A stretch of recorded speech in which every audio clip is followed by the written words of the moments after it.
And your rent's probably not going to be fixed over those 30 years. It's going to be going up 2 to 3%. Yeah.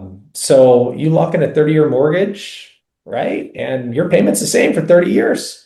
Your property tax might go up a little bit, but that's separate. But rent, you're going to be paying, double in rent versus someone else who had bought 30 years ago. It's going to be Yeah. much different in the situation. Yeah, and look, you're also subject to the whims of a landlord, right? You never know if they're going to, either want to occupy the home, sell the home, right? You may constantly be forced to move because where you live is really owned by another person who may have other dreams. They're not just there to hold that piece of property just for you, right? It's part of their financial plan as well. Correct. And if that happens, there are moving costs, right? Yeah. There's security deposit costs. There's a lot that goes into it as well. And what if it's not at the right time for you? What if you're about to have your first or your second kid and your landlord knocks on the door saying, hey, I'm selling the place in 30, 60, 90 days and you got to get going, So it could throw some wrenches into your overall financial plan.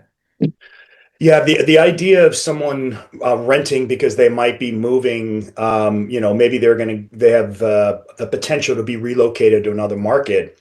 It doesn't mean that shouldn't begin their home buying journey, right? Now, it might be the right move to rent right now, but maybe that means that they are going to be looking to buy in the next 5 to 7 years, every time, there is certainly whenever you move from a rent, there is, the cost to that. Well, every time you sell a property, there's cost as well. It's usually 5 to 7% on closing costs and fees.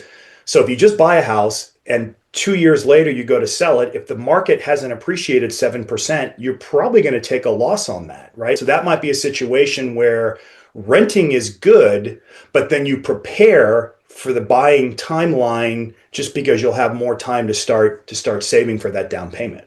Yeah, that's 100% correct because, buying a home is probably the biggest financial decision most people make. Mm. And it's not something that I think that you should just make randomly, right?